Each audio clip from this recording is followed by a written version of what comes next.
Every night, at the stroke of 11, I leave my cramped, one-bedroom apartment on the edge of town to make my way to Mickey's 24/7's convenience store.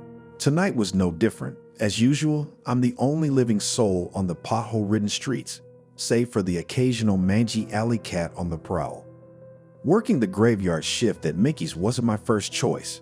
In fact, it wasn't even my last choice, but tuition isn't going to pay itself. The solitude is what gets to me the most, just me, the buzzing fluorescent lights, and rows upon rows of prepackaged food and cheap liquor. At precisely 3:33 a.m., the bells over the door jingled, their usually cheerful sound dissonant in the dead of the night, and walked a man, draped in a tattered, mud-caked overcoat that hung loosely over his skeletal frame.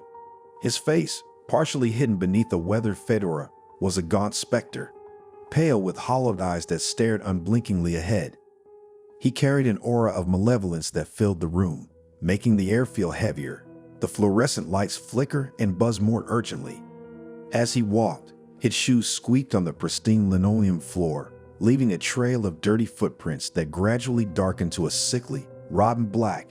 Each step felt like a heartbeat, growing louder and more terrifying with every passing second. His shadow, grotesque and elongated, danced with a life of its own, shape-shifting in the harsh store light. Ignoring the wall of chips and candy bars, he made his way straight to the back, disappearing into the chilled air of the refrigerator section. The sound of his breath echoed across the silence, a ghoulish wheeze that was sickeningly wet, as though he was gargling water mixed with thick phlegm. The man was an anomaly in the monotonous cycle of drunks and insomniacs that usually frequented Mickey's. My palms were damp, my heart pounding against my ribs like a wild animal caught in a trap. I took slow, deep breaths, trying to ease the rising panic within me. I wasn't one to get scared easily, but this man, this creature, filled me with a dread I'd never experienced before. For what felt like an eternity, he lingered, his ragged breath and occasional scratchy cough the only sound in the otherwise quiet store. When he finally emerged, his bony hand clutched a single item, a carton of milk. As he placed it on the counter, a waft of decaying flesh and wet earth hit me, making me gag. His eyes finally met mine, cold and lifeless as a shark's. I could see a bottomless hunger within, a craving that couldn't be satiated by food or drink.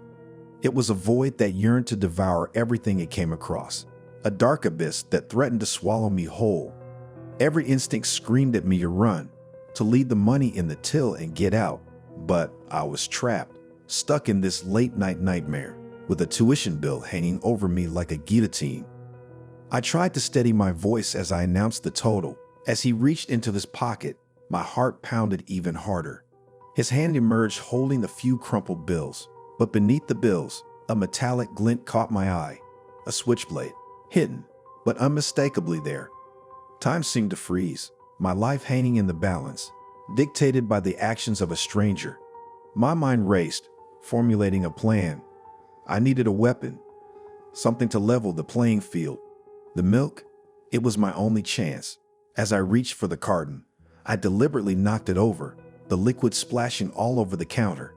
Catching the stranger off guard, in his moment of surprise, I grabbed the cash tray from the register, its hefty weight reassuring in my grip. With a primal scream, I swung it at him, hitting him square in the jaw. He stumbled backward, crashing into the shelves, causing a shower of canned goods to rain down around him. With a surge of adrenaline, I dashed for the phone behind the counter, dialing 911 with trembling fingers. Within minutes, the piercing sound of sirens cut through the silent night, ending the deafening silence that had taken over the store. As the police stormed the store, they found the man, unconscious, amidst the mess of spilled milk and scattered goods. The switchblade lay on the floor beside him, the true intent of his visit chillingly clear. This was no ordinary customer, the police explained. He was a known felon, having already claimed the lives of several late-night workers in surrounding towns. As they carted him away, I sat, wrapped in a shock blanket, trembling from the encounter. I had survived a brush with death. A new day was dawning, and the night shift was finally over. Ever since my son was born, I've been a bus driver. For as long as I can remember, it's been me, old Bessie, the faded yellow school bus, and the winding dirt roads of Holloway County. As I lived alone, I took the late shifts, the emptiness of the roads, the soft hum of Bessie's engine, the flickering street lamps casting eerie shadows. It all lent an unusual charm to my mundane life. One summer afternoon, the sky looked like a pot of melted silver, a canvas smeared with charcoals of the impending storm. I had just finished my usual stops when I saw him. A man standing at an unofficial stop, where nobody ever boarded. He was tall and gaunt, a hat low over his eyes, a long coat concealing his body. As he climbed on, I felt a shiver crawl up my spine, a primal instinct of unease. But I shrugged it off, a mere figment of my overworked imagination. He sat at the back, in the shadows, silent. Hours passed, stop after stop, but he never got off. His silence was unsettling, and every time I looked into the rear-view mirror, I found his hat-covered face staring back, an unreadable expression in the shadows. The storm arrived, transforming the rural route into a torrential nightmare, rain lashing on Bessie's roof, lightning illuminating the surroundings in a stark, monochromatic horror movie. The man continued to sit, his face a cipher in the rear-view mirror. A sudden fear gripped me. The lonely roads, the relentless storm, the ceaseless silence, the unknown man. It all suddenly felt like a chilling nightmare I couldn't wake from. Overwhelmed, I pulled over, the rain thrashing outside, the man's gaze piercing the silence. "Sir, this is the end of the line," I stuttered. No response. The persistent passenger just sat there. "Sir?" I said, louder, fear creeping into my voice. No answer. Gathering all my courage, I started towards him, every step echoing through the eerily silent bus. As I neared, I felt a cold gust of wind, as though death itself had swept through Bessie's doors. His head was low, hat still obscuring his features. Gently, I touched his shoulder. He jerked up, removing his hat, and my heart almost jumped out of my chest. It was me, an older version, with hollow eyes and pale skin, gaunter than the reflection I saw every day. "Turn around," he whispered, his voice a hoarse echo of mine. Incredulous, I turned to look out the front window. There, washed in the ruthless storm, lay a massive tree, uprooted, sprawled across the road, right where Bessie would have been, had I not stopped, still reeling. I turned back, but the seat was empty. The man had vanished, leaving behind an eerie silence, a bone-chilling fear, and a reality that was too terrifying to comprehend. The clicking of the camera shutter pierced the silence of my apartment like a gunshot in the dead of night. My eyes flew open, heart racing as I scanned the dark room. Nothing looked out of place, yet my skin prickled with unease. Slowly, I sat up, listening intently. Only the hum of the AC and the pounding of my heart filled my ears. Just as I began convincing myself it was only a dream, a bright flash lit up the room. There was someone here with me, watching me as I slept, capturing my unconscious form on film. Bile rose in my throat, and I had to choke back a scream. Who would do something so twisted? I had no boyfriend, no crazy ex that would pull a stunt like this, and I always double-checked the lock before bed. My mind raced, trying to make sense of how someone could have gotten in. A noise from the closet snapped me to attention. Gripping the baseball bat that I kept by my nightstand, I slowly crept towards the source. The closet door was open just a crack and seemed to beckon me closer. I hesitated, then in one swift movement pulled the door open, bat raised and ready to strike. Only coats and shadows greeted me.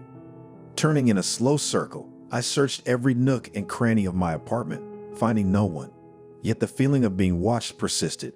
I hurried to the front door to check the lock. Still securely fastened. The deadbolt too was engaged. No windows or balcony access. No signs of forced entry. So how was this psycho getting in to take pictures of me sleeping? A chill ran down my spine as a horrible thought emerged. What if he was already inside when I went to bed? I sank to the floor as the realization hit me. Some creep had been hiding in my closet, mere feet from where I lay vulnerable and unconscious.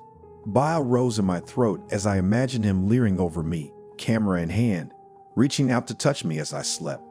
I squeezed my eyes shut, hot tears spilling down my cheeks. My safety, my solitude, my sanity, all shattered by this stranger's twisted obsession. What did he want from me? Why me? I drew my knees to my chest, body quaking. I had to get out of here. But it was the dead of night, and I had no one to call for help. Seeking comfort, I pulled out my phone and began scrolling through old pictures, photos of happier times before I lost my job and found myself isolated in this apartment that now felt like a prison cell. My finger froze as I spotted something that turned my blood to ice. A close-up shot of my face as I slept. Heart hammering, I scrolled further. Each photo more chilling than the last. Dozens of images of me unconscious, some zoomed in, some full body. Many featured a shadowy figure standing over me. I flung the phone away and scrambled back against the wall, a scream tearing from my lips. The violation I felt shook me to my core. This monster hadn't just broken in to take demented photos. He was already here, living in my home, watching me day and night for who knows how long. I had to escape. Now, adrenaline flooded my veins as I leaped to my feet, throwing on clothes with shaking hands. I didn't bother to pack or even put on shoes despite the freezing temperatures outside. I just had to get out. I unlocked the 3 deadbolts on my door, movement stiff and fumbling. Any second, I expected to feel his hands on my shoulders, pulling me back into the dark apartment that had become my prison. But as I turned the handle and let the door swing open, nothing stopped me.